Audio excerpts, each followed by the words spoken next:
बर्तन खाना और ससुराल पार्ट 2। पिछले भाग में आपने देखा कि कीर्ति का पति करण बाहर जाने और घूमने फिरने का बिल्कुल भी शौकीन नहीं है।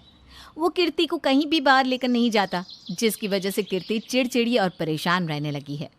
बच्चों की जिद करने पर किसी तरह करण बाहर घूमने को तैयार हो जाता है, लेकिन सासू माँ चिक चिक करने लगती है। सास की बातों को इग्नोर करके कीर्ति पार्लर जाकर अच्छे से ग्रूमिंग कराती है। वो सोचती है कि घर का काम कामवाली को समझाकर वो आराम से बाहर घूमने जाएगी। अब आगे कीर्ति हेयर कट, वैक्सिंग और मैनिक्योर कराने के बाद खुश होती हुई अपने घर पहुंचती है।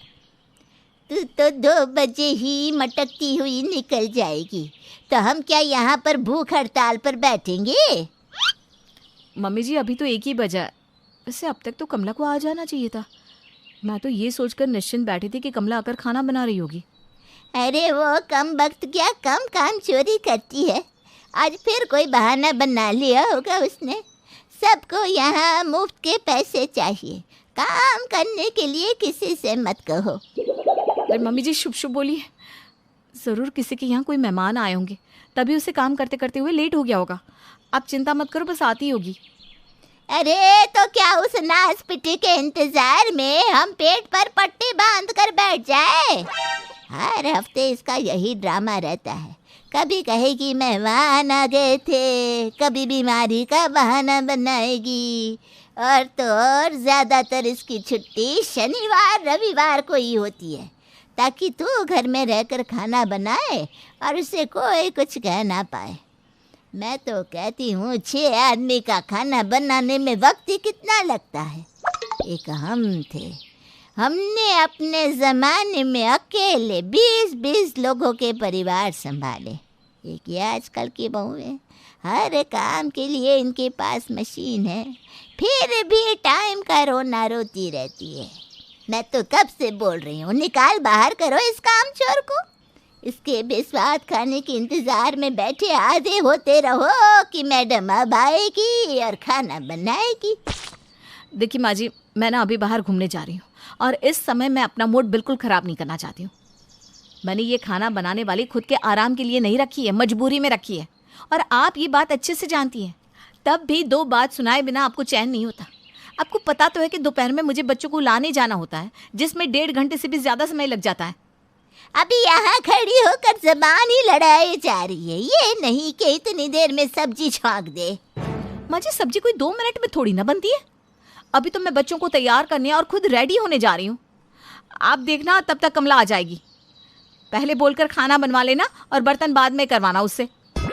कीर्ति की सासू माँ उसे रोकने की कोशिश करती है, लेकिन कीर्ति जल्दी से अपने बच्चों को लेकर कमरे में चली जाती है। पहले वो अपने बच्चों को रेडी करती है और उसके बाद एक सुंदर सा फुल स्लीव्स गाउन पहनकर तैयार हो जाती है। अपने हाथों से तो उसकी नज़र ही नहीं हट रही थी। सुंदर नेल पेंट पर बनी छोटी छोटी आर्ट बहुत सुंदर लग रही थी। कंधे पर बैग टांग कर आधे घंटे बाद जब वो बाहर निकली तो सासू माँ की ओर देखकर उसका तो सर ही चकरा गया। अभी तक आई नहीं क्या कमला? नहीं, और मुझे लगता भी नहीं कि अब वो आएगी। आपने उसका नंबर ट्राई किया था या नहीं? 10 बार ट्राई कर लिया, नंबर ऑफ कर रखा है उसने। कीर्ति ने अपना सर पकड़ लिया। तभी पति करण मुस्कुराते हुए घर में घुसा।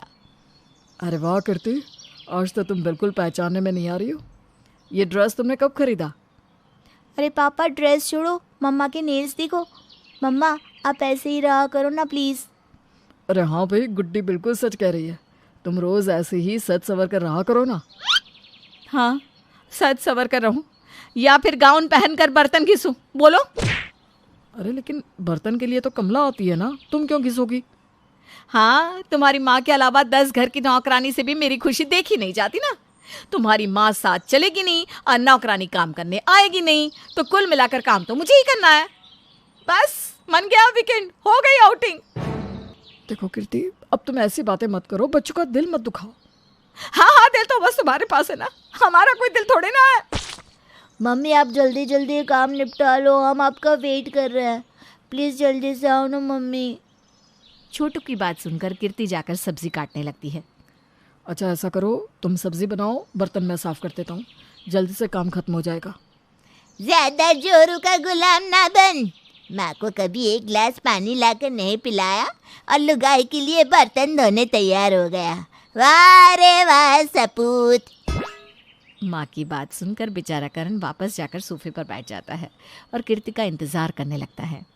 हाथों पर मैनिक्योर और नेल आर्ट करा के इठलाती कीर्ति की खुशी अब हवा हो गई थी। बहू, ये ऐसे बाल बिखेर कर मेरी रसोई में घुसने की जुर्रत भी मत करना। पहले इन्हें बांधकर जुड़ा बनाओ, जाओ। पता है ना, अगर खाने में एक भी बाल आ गया तो तेरे पापा जी पूरी की पूरी थाली ही सरका देते हैं। बिना बात दोबारा बनाना पड़ जाएगा सारा खाना। सास की बात सुनकर कीर्ति ने थोड़ी देर पहले ब्लो ड्राई कराए हुए बालों का जूड़ा बनाया और गाउन उतार कर घर का कुर्ता पहन लिया। अरे मम्मी, ये क्या? अब तो फिर से उसी रूप में आ गई। परेशान मत हो बेटा, देखना मम्मी फटाफट सारा काम निपटा कर अभी आ जाएगी। बच्चों की बात का जवाब दिए बगैर कीर्ति मुंह लटकाकर रसोई में चली जाती है और अपना काम करने लगती है। पहले सब्जी काटकर उस पर छौंक लगाती है, फिर जल्दी जल्दी आटा गूंदकर 5-6 रोटियां बनाती है। उसके बाद वो सिंक पे पड़े बर्तनों को जल्दी जल्दी साफ़ करने लगती है। काम खत्म करते करते 1 घंटा बीत चुका था। अपना काम निपटा कर तौलिए से हाथ पोंछते हुए वो सास को आवाज़ लगाती है। मम्मी जी, मैंने सब बना कर रख लिया है, आप खा लेना। अब मैं जल्दी से कपड़े बदल कर आती हूँ। अरे बहू, मैंने कहा था ना रात के लिए पुलाव बना देना सब्जियाँ डालकर। मैं बासी सब्जी नहीं खाने वाली। यहाँ माँ, अगर अभी पुलाव बनाएगी तो रात तक वो भी तो बासी ही हो जाएगा ना। तू ना ज्यादा जबान मत लड़ा। पता है तुझे बाहर जाने की कितनी आग लग रही है। शर्म नहीं आ रही होगी ना, खुद तो वहाँ पिज्जा बर्गर खाएगा। बूढ़े माँ बाप बेचारे खिचड़ी खा रहे हैं, उसमें भी तकलीफ। अच्छा माँ, मैं ना बाहर से ऑर्डर कर दूंगा, आप भी पिज्ज़ा बर्गर खा लेना। आप तो खुश? नहीं नहीं, हमें नहीं खाना बाहर का खाना। अरे 10 मिनट लगेंगे। बहू, तू पुलाव भी चढ़ा कर जाना, मैं देख लूंगी बाद में। अपनी माँ का ऐसा व्यवहार देखकर दुख तो करण को भी बहुत हो रहा था, लेकिन वो बात का बतंगड़ नहीं बनाना चाहता था। आंखों में आंसू लेकर कीर्ति फिर से रसोई में चली जाती है और सास ससुर के लिए पुलाव बनाने लगती है। बच्चों की तरफ तो कीर्ति तुम्हारा ध्यान ही नहीं है। देखो तो बच्चों के चेहरे कैसे मुरझा गए हैं।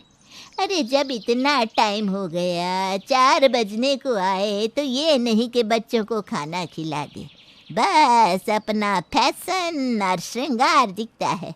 बच्चों की कोई परवाह है ही कहाँ इसे। सास की बात सुनकर पहले से ही परेशान कीर्ति के गुस्से का ज्वालामुखी फट जाता है। गुड्डी, छोटू, आओ बेटा, खाना खा लो और ये सब जूते कपड़े भी उतार कर रख दो। हो गया घूमना। अगर आज के बाद किसी ने भी मुझसे बाहर घूमने की बात की ना, तो मुझसे बुरा कोई नहीं होगा। मम्मी, हमें खाना नहीं खाना, हम बाहर जाकर ही कुछ खाएंगे। आपने 12 बजे खिलाया तो था। मैंने कह दिया ना, मुझे अब कहीं नहीं जाना। अब तो खुश हो गई होगी ना आप माँ जी? इतने महीनों बाद मैं घर से कहीं बाहर जा रही थी।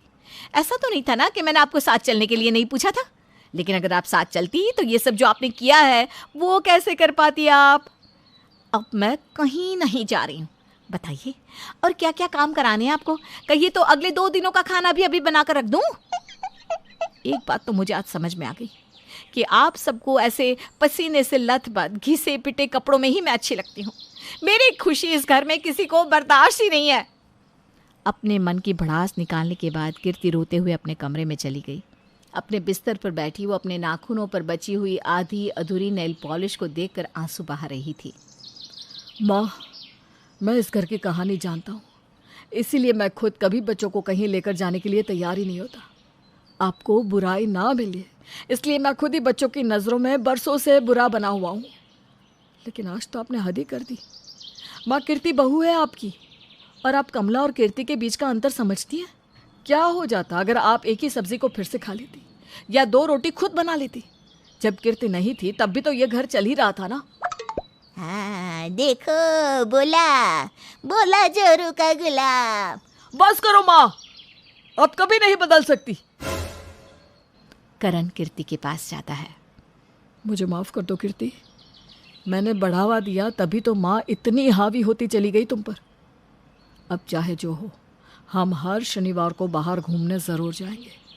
तुम फटाफट कपड़े बदलो, मैं गाड़ी निकालता हूँ। बहुत मन मार लिया हमने। मेरा सारा मेकअप खराब हो गया। कीर्ति, तुम बस ना एक बार मुस्कुरा दो। तुम मुस्कुराती हुई सबसे ज्यादा सुंदर लगती हो। प्लीज। आ हो गया मेकअप।